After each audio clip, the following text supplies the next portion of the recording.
எல்லோருக்கும் வணக்கம்.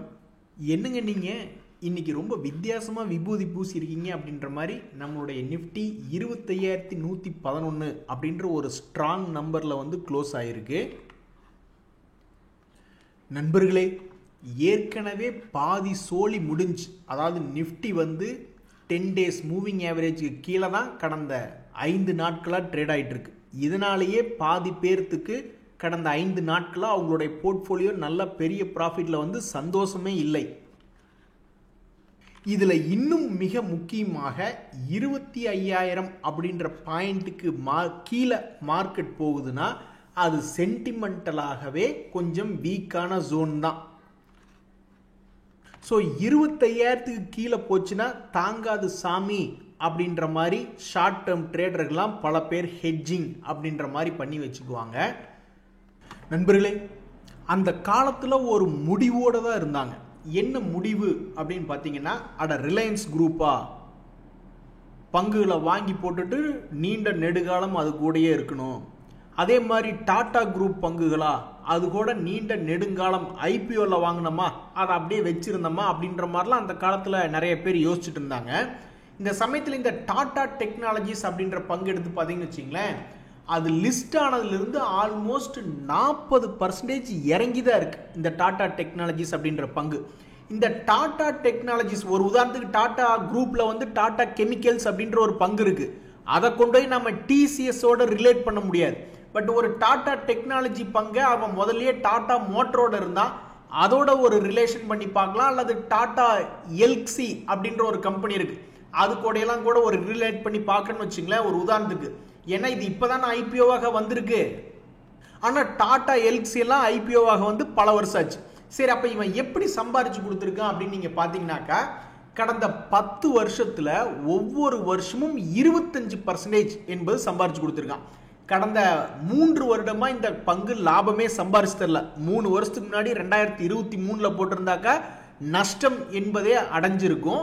பட் இருந்தாலும் 10 வருஷமா இந்த பங்கு அப்படின்றது கையில் இருக்கும் பொழுது கோவிட்னால மிகப்பெரிய ஒரு வளர்ச்சி அடைஞ்சதுனால அவன் ஒரு வருஷத்துக்கு 25% மிகப்பெரிய ஒரு வருமானம். ஸோ டாடா குரூப்ல இந்த டாடா எல்சி அப்படின்றது நீண்ட காலமா வச்சிருக்கிறதுனால இப்படி ஒரு லாபம் அப்படின்றது பண்ணி கொடுத்துருக்கான். அதே மாதிரி பஜாஜ் குரூப்பும் சாதாரண குரூப் இல்லை. அந்த குரூப்ல ஒரு உதாரணத்துக்கு இப்ப சமீபத்தில் பஜாஜ் ஹவுசிங் ஃபைனான்ஸ் அப்படின்ற பங்கு ஐபிஓவாக வந்தது. பட் அவனும் ஐபிஓ வந்த ரேட்ல இருந்து 25% இறங்கி கிடக்கிறான். அந்த குரூப்ல ஒரு பங்கு பஜாஜ் ஃபின்சர்வ் அப்படின்றது கடந்த 10 வருஷத்துல ஒவ்வொரு வருடமும் 28% என்பது சம்பாரிச்சு கொடுத்துருக்கு. இது ஒரு மிகப்பெரிய ஒரு லாபம். 10 வருஷமா தொடர்ந்து 28%. ஸோ சமீப காலத்தில் மிகவும் முன்னணி குரூப் டாடா குரூப், பஜாஜ் குரூப்ல ஐபிஓவாக வந்த பங்குகள் ஏதாவது பெருசா கீழே இறங்கி கிடக்கா அப்படின்னா இந்த 2 பங்குகளும் கீழே இறங்கி கிடக்கு. இனி 10-20 வருஷம் கழிச்சு பார்க்கும் பொழுது இந்த பங்குகள் ஏதாவது ஒரு யூ டர்ன் போட்டு அந்த குரூப் பங்குகளை போலவே இவனும் ஏதாவது லாபம் பண்ணி கொடுத்தானா இல்லையா அப்படின்னு தெரிஞ்சுக்கிறதுக்கு கிட்டத்தட்ட 10 வருஷம் 15 வருஷம் என்பது ஆகும். பட் இன்னைக்கு தேதியில இப்போதைக்கு இந்த 2 பங்குகளும் ஐபிஓ லிஸ்ட் ஆனதிலிருந்து டாடா டெக்னாலஜி ஒரு 40% இறங்கியும் பஜாஜ் ஹவுசிங் ஃபைனான்ஸ் ஒரு 25% இறங்கியும் கிடைக்குது அப்படின்றதா ஒரு தகவல். இனி அடுத்தடுத்த வருடங்கள்ல இந்த பங்குகள் மேல ஏறப்போகுதா அந்த குரூப் கம்பெனிகள் மாதிரி, அல்லது இந்த கம்பெனிகள்லாம் அந்த குரூப் கம்பெனியிலிருந்து வித்தியாசமாக கீழே விழுக போகுதா அப்படின்றது 10 வருஷம் கழிச்சு தான் தெரிய வரும். நண்பர்களே, சமீபத்தில் நிறைய பங்குகள் கீழ் நோக்கி இறங்கி இருக்கு. இதெல்லாம் வந்து ஒரு சப்போர்ட் எடுங்கம்மா இல்லை அங்கிருந்து வில்லங்கம்மா ஏதாவது பண்ணி இன்னும் கீழே போகுமா என்ன அப்படின்றது தெரியல. ரொம்ப பாப்புலரான பங்கு ஒரு உதாரணத்துக்கு இந்த பிஎஸ்சி அப்படின்ற பங்கு சமீபத்தில் மிகப்பெரிய அளவில் கீழே இறங்கி 3,000 ரூபாயிலிருந்து கீழே இறங்கி 2,300 வரைக்கும் போயிட்டான். அதுக்கப்புறம் இப்போ மறுபடியும் 2,474 அப்படின்ற ஒரு ரேட்ல கீழே இறங்கி ட்ரேட் ஆயிட்டு இருக்கு. இனி இவங்கெல்லாம் ஏதாவது சப்போர்ட் எடுக்கிறாங்களா இல்ல வில்லங்கமாக மேலும் தொடர்ந்து இறங்கி 1,800 2,000 அது போன்ற இடத்துக்கு கீது போறாங்களா அப்படின்றது தெரியல. பட் இப்போதைக்கு ஒரு 1 month லோ அப்படின்ற ஒரு இடத்துல வந்து இந்த பங்கு விழுந்திருக்கு. ஸோ இனி இந்த பங்கினுடைய அடுத்த கட்ட நகர்வு என்ன அப்படின்றது பல ட்ரேடர்கள் கவனிச்சுக்கிட்டு இருக்காங்க. இந்த சமயத்தில் இதே மாதிரி இன்னும் சில அதிகமாக பாப்புலர் இல்லாத பங்குகள் ஆனாலும் கொஞ்சம் பாப்புலரான பங்குகள் அப்படின்ற மாதிரி ஐஆர்பி இன்ஃப்ரான்னு ஒரு பங்கு, ஸ்வான் எனர்ஜி அப்படின்னு ஒரு பங்கு. இந்த பங்குகளினுடைய ரிசல்ட் சீசனில் இவங்கெல்லாம் எப்படி பிஹேவ் பண்ண போகிறாங்கன்னு தெரியல. பட் தற்போதைக்கு இந்த ஐஆர்பி இன்ஃப்ரா அப்படின்ற பங்கு ஒரு மாதத்தினுடைய லோ ப்ரைஸில் போய் விழுந்திருக்கு. இதுக்கு முன்னாடி இதே மாதிரி ஒரு இடத்துல போய் விழுந்துட்டு ஒரு 50 வரைக்கும் வரக்கு முயற்சி பண்ணால் அப்புறம் மறுபடியும் கீழே இறங்கி ட்ரேட் ஆகி கொண்டிருக்கிறது.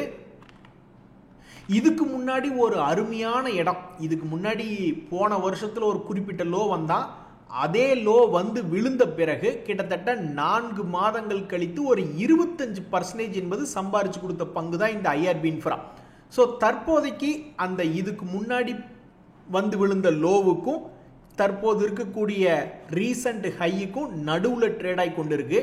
சில ட்ரேடர்கள் என்ன நினைப்பாங்க, சட்டு புட்டுன்னு கீழே இறங்கி இந்த பல இடத்துக்கு வந்து சேருங்கப்பா, ஒரு 42 ரூபாயில வந்து விழுங்க, அப்புறம் ஒரு ரவுண்ட் எங்களை கூட்டிட்டு போங்க அப்படின்ற மாதிரி சில பேர் நினைப்பாங்க. ஏன் உங்களுக்கு இங்கிருந்தே அவன் இன்னொரு ரவுண்டு கூட்டிட்டு போனா ஆகாதா அப்படின்னு அந்த பங்குகளை வாங்கி வச்சிருக்கிறவங்க நினைப்பாங்க. எது எப்படியோ இந்த பங்கு இங்கிருந்து போனாலும் சரிதான், அல்லது ப்ரீவியஸ் லோ கிட்ட வந்துட்டு போனாலும் சரிதான், இந்த ஏர்னிங் சீசன்ல இப்ப இருக்கக்கூடிய இந்த 3 மாசத்துல நீ எது பண்ணினாலும் எங்களுக்கு மகிழ்ச்சியே அப்படின்ற மாதிரி இருக்கு. அதே மாதிரி இந்த ஸ்வான் எனர்ஜி அவங்களுடைய ரிசல்ட்டை எப்படி கொடுத்து இந்த கம்பெனியினுடைய ஷேர் பிரைஸுக்கு வலு சேர்க்க போறாங்கன்னு தெரியல. பட் இப்போதைக்கு மார்க்கெட்ல இந்த பங்கு 200 டேஸ் மூவிங் ஆவரேஜ் அப்படின்ற இடத்துல ட்ரேட் ஆகி கொண்டிருக்கிறது. இதுக்கு முன்னாடி இந்த பங்கு மிகவும் வாலட்டிலிட்டியான பங்கு. 2023, 24 இது போன்ற சமயங்களில் பார்த்தீங்கன்னா எதுக்கு இறங்குறான், எதுக்கு இப்படி ரொம்பவுமே வாலட்டிலிட்டியா இருக்கான்னு புரிஞ்சுக்க முடியாத ஒரு பங்கு. தற்போது 300 ரூபாய் வரைக்கும் போயிட்டு அங்கிருந்து 500 வரைக்கும் வந்திருக்கு. ஸோ இந்த பங்குனுடைய டிவிடெண்ட் ஈல்டு என்பதெல்லாம் ஒன்றும் பெருசாக இல்லை. ஸ்வான் எனர்ஜினுடைய டிவிடெண்ட் ஈல்டு 0.02. முதல்ல அவன் ப்ராஃபிட் பண்ணுறானா அப்படின்னு பார்த்தீங்கன்னா இதுக்கு முன்னாடி ஒரு முறை ஸ்வான் எனர்ஜி 268 கோடி, 67 கோடி, 562 கோடின்னு ஒரு கன்சிஸ்டன்சி அப்படின்றது இல்லை. போன குவார்ட்டரில் கூட 22 கோடி நஷ்டம் அப்படின்னு பண்ணி வச்சிருக்காங்க. ஸோ வரக்கூடிய குவார்ட்டர்லி ரிசல்ட்டில் இந்த ஸ்வான் எனர்ஜி என்ன செய்ய போகிறது, இதுக்கு முன்னாடி இப்படி கண்டபடி இறங்கி ஏறி இருக்கானே அதே மாதிரி கண்டபடி ஏதாவது ஒன்று நடக்குமா அப்படின்ற மாதிரி ஒரு கேள்வி வருது. ஆண்டவா ஏதாவது பார்த்து செஞ்சு விடுங்க அப்படின்னு தான் இந்த பங்குகளை வச்சிருக்கிறவங்களாம் பார்த்துக்கிட்டு இருக்காங்க. தற்போதைக்கு இந்த பங்கு 52 வீக் லோவில் இருக்கு. எல்லாமே அந்த குவார்ட்டர்லி ரிசல்ட் கையில் தான் இருக்கு. நண்பர்களே, இந்த மாதம் தொடங்கின உடனே முதல் 2 வாரங்கள் இருக்கக்கூடிய திங்கக்கிழமையில என்னென்ன பங்குகள் பெருசாக மூவ் ஆச்சு அப்படின்னு நிறைய பேர் நோட் பண்ணி வச்சிருப்பாங்க. எதுக்குன்னா அடுத்து வரக்கூடிய மீதி 3 வாரங்கள், அதாவது இந்த மாதம் முடிகிற வரைக்கும் அந்த பங்குகளினுடைய வாலட்டிலிட்டி எப்படி இருக்கு, அதில் என்ன பண்ணலாம் அப்படின்னு யோசிச்சு பார்க்கறதுக்கு தான்.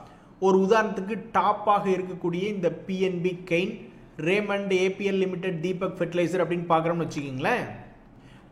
பிஎன்பியினுடைய மூவ்மெண்ட் என்பது பெருசாக இறங்கி வரவே இல்லை. அவன் எப்போ பெரிய பார் வச்சானோ அந்த பாருக்கு மேலேயே தான் ட்ரேட் ஆகிக்கிட்டு இருக்கு.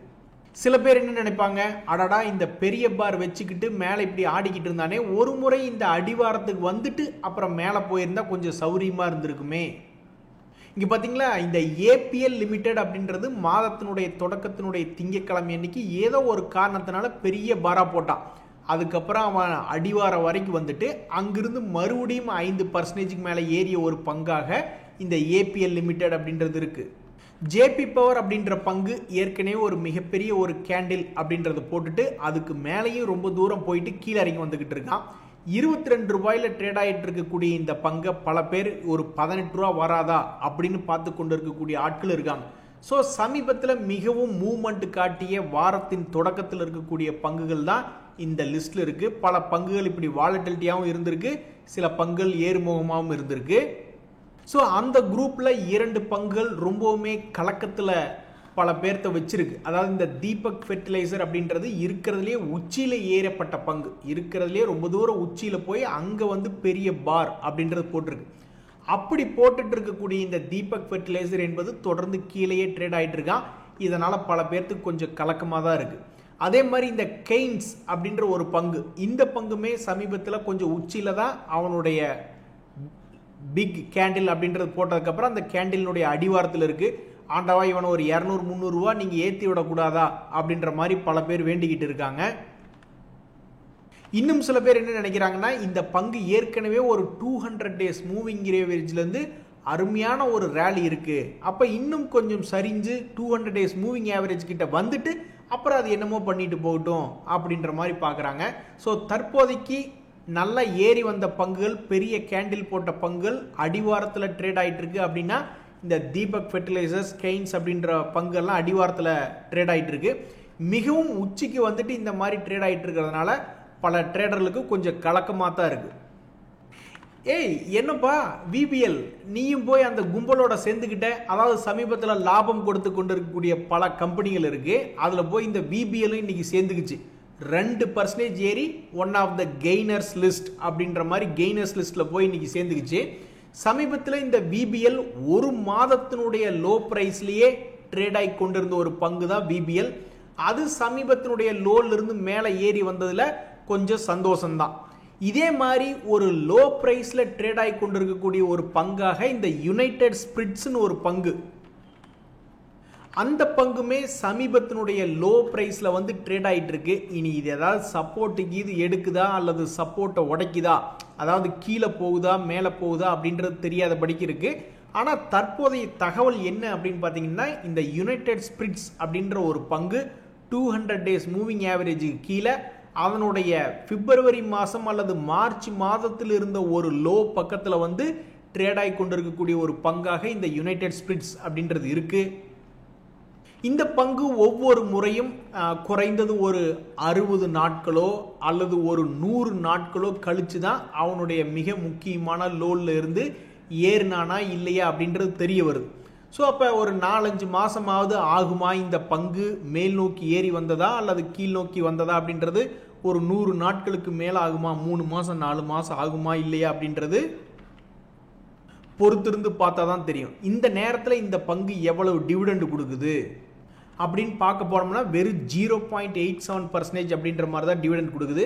ஸோ இந்த பங்கு எப்போ தன்னுடைய 52 வீக் ஹையை மறுபடியும் மீட்டெடுக்கும், தற்போது 52 வீக் லோவில் இருக்கே அப்படின்ற மாதிரி பார்த்துக்கிட்டு இருக்காங்க.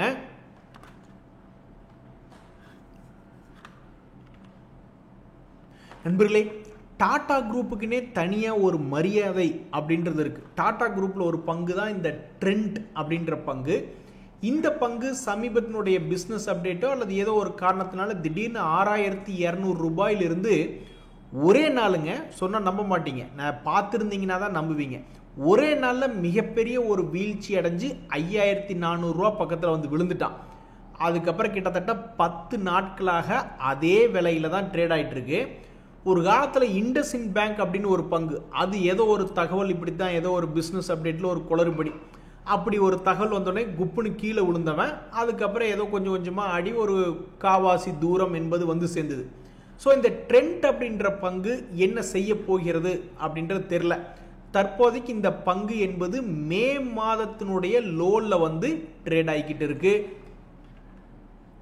ஸோ வரக்கூடிய ரிசல்ட் சீசனில் கடைசிக்கு இதிலிருந்து பாதியாவது ஒரு 6000 வரைக்காவது போகுமா அல்லது இன்னுமே கீழே போய் ஒரு 4000 வரைக்கெல்லாம் போய் புதிய முதலீட்டாளர்களை இது கவர் பண்ண போகுதா அப்படின்றத பொறுத்து இருந்து தான் பார்க்கணும். நீங்கள் உங்கள் மனசில் என்ன நினைக்கிறீங்க அப்படின்றத தெரியப்படுத்துங்க. இந்த ட்ரெண்ட் அப்படின்ற பங்கு மே மாதத்தினுடைய லோவில் வந்து விழுந்திருக்கு. இந்த பக்கம் இருந்து அது என்னவா மாறும், ஒரு புல்லிஷாக மாறுமா அல்லது பீரிஷாக மாறுமா, அது என்ன ஆகும் அப்படின்றது உங்கள் மனசில் என்ன ஓடுது அப்படின்றத தெரியப்படுத்துங்க. நண்பர்களே, இன்னைக்கு ஒரு சுவாரஸ்யமான தகவல் என்னன்னா, இந்த ஏடபிள்யூஎல் அப்படின்ற பங்கு பெரிய பஞ்சாயத்திலே ஓடிக்கிட்டு இருந்தது. இந்த ஷேர் பிரைஸ் என்ன இப்படி இறங்கியே கிடக்குதே, முக்கியமான குரூப் வேற வெளியே போகிறாங்க, என்ன ஆகும்னு ஒன்றுமே தெரியாமல் பஞ்சாயத்திலே சுற்றிக்கிட்டு இருந்தது ஏடபிள்யூஎல். அதுக்கப்புறம் இந்த ஏடபிள்யூஎல் அப்படின்ற பங்கு இன்னைக்கு ஒரு 6% என்பது மேல் நோக்கி ஏறி இருக்கு. ஸோ கடந்த ஒரு வருடத்தில் அப்படின்னு பார்க்கும் பொழுது இந்த பங்கு தற்போது 52 வீக் லோவில் ட்ரேட் ஆகிட்டு இருக்கு. இது ஏதாவது டிவிடெண்ட் கொடுக்குதா அப்படின்னா ஒன்றுமே கிடையாது. ஸோ அப்போ ஒஸ்ட் கேஸ் சினாரியோ அப்படின்றது தாங்கிக்கிறதுக்கு இதில் ஒன்றும் சக்தியே இல்லை. அதாவது ஒரு பங்கு எதாச்சும் இதில் காலடி எடுத்து வைக்கிறாங்க அப்படின்னா அது தொடர்ந்து கீழே போயிட்டு இருந்தா அது இருக்கிறதுலே ஒஸ்ட் கேஸ். இப்படி ஒஸ்ட் கேஸ் வரும்பொழுது ஏதாவது டிவிடெண்ட் கொடுத்துட்டு இருந்தால் கடைசிக்கு டிவிடெண்டாக அது வாங்கிக்கிட்டு இருப்பாங்க. பட் அதுவுமே இல்லை. ஸோ இது வந்து பியூர் ஒஸ்ட் கேஸாக இருக்கக்கூடிய இந்த நிலைமையில் இந்த ஏடபிள்யூஎல் அக்ரி பிஸ்னஸ் இன்னைக்கு 6% ஏறி இருக்கான். இதனுடைய சமீபத்தினுடைய குவார்ட்டரில் இது வந்து இதுக்கு முன்னாடி ஒரே ஒரு முறை தான் லாஸ் மேக்கிங்காக பண்ணியிருக்கு. இப்போ ஜூன் குவார்ட்டர் வந்து ஏறுமுகத்தில் அவங்களுடைய லாபம் என்பது வந்திருக்கு. போன குவார்ட்டரில் 191 கோடி, இப்போ 238 கோடி அப்படின்ற மாதிரி அவங்க ஏற்றி காமிச்சிருக்காங்க. இதனால் இந்த பங்கினுடைய விலை என்பது இன்னைக்கு திடீர்னு ஒரு 6% என்பது ஏறி இருக்கு. இது ஒரு மகிழ்ச்சியாக அந்த பங்கு வச்சிருக்கிறவங்களுக்கு ஒரு சந்தோஷம். ஏன்னா அது 52 வீக் லோலே கிட்டத்தட்ட 6 மாதம் படுத்து கிடந்து இன்னைக்கு ஒரு 6% ஏறிச்சே அப்படின்ற ஒரு சந்தோஷம் தான். நண்பர்களே, இன்னைக்கு இந்த மார்க்கெட்டில் ஒரு மகிழ்ச்சியான செய்தி என்னன்னா, இந்த சமான் கேபிட்டல் அப்படின்றது கடந்த ஒரு மாதமாக வெறும் ஒரு 5%க்குள்ளே ஏறி இறங்கி ஆடிக்கிட்டு இருக்கா. ஆக மொத்தம் 2 ரவுண்டு போயிட்டு வந்துட்டான். இனி அடுத்தது என்ன பண்ண போறான்னு தெரியல. அதே மாதிரி இன்னொரு பங்கு நாராயணா ஹிருதாலயா, அது சமீபத்தில் மிகப்பெரிய ஒரு வால்டிலிட்டி போட்ட பங்கு. ஆனால் உச்சிக்கு போய் வால்டிலிட்டி போட்டு கரெக்டாக அது இப்போ ஒரு அடிவாரத்துக்கு பக்கத்தில் ட்ரேட் ஆகிட்டு இருக்கு. இனி இவனும் என்ன செய்ய காத்திருக்கான்னு தெரில. இதுக்கு முன்னாடி ஒரு மிகப்பெரிய ஒரு கேண்டில் போட்டவன் அதனுடைய அடிவாரத்தில் ஆடிக்கிட்டு இருக்கான். கேபிஆர் மில்னு ஒரு பங்கு உங்களுக்கு ஞாபகம் இருக்கா? அதெல்லாம் எத்தனை காலமாக இப்படி ஆடிக்கிட்டு இருக்கான்னு நீங்கள் நினைக்கிறீங்க? இந்த நாராயணா ஹிருதாலயெல்லாம் இப்போ தான் வந்து பெரிய கேண்டில் என்பது போட்டிருக்கான். ஆனால் இந்த கேபிஆர் மில் அப்படின்றதெல்லாம் ஏப்ரல் மாதத்துலேயே ஒரு மிகப்பெரிய ஒரு பெரிய கேண்டில் அப்படின்னு போட்டுட்டாங்க. அப்படி போட்டதுக்கப்புறம் அதுக்குள்ளேயே ஏப்ரல், மே, ஜூன், ஜூலைன்னு 4 மாதமாக ட்ரேட் ஆகிட்டு இருக்கு. ஒரே ஒரு நல்ல விஷயம் என்னன்னாக்கா, இவங்க வெளியே போய் வீக் ஆகிட்டு 50 டேஸ் மூவிங் ஆவரேஜில் சப்போர்ட் எடுத்து அதுக்கப்புறம் மறுபடியும் உள் வாங்கி வந்திருக்காங்க. இது ஒன்று தான் இந்த கேபிஆர் மில்லில் அடடா உச்சாணி கும்பில் போய் வாங்கிட்டமேன்னு சில பேர் 4 மாதத்துக்கு முன்னாடி வாங்கிட்டமேன்னு வருத்தப்பட்டுக்கிட்டு இருப்பாங்க. அவங்களுக்கு இந்த மாதிரி உள் வாங்கினதுனால ஒரு மகிழ்ச்சி. ஸோ இந்த நாராயணா ஹிருதாலயா என்ன பண்ண போகுது அப்படின்றது தெரியல. நன்றி, வணக்கம்.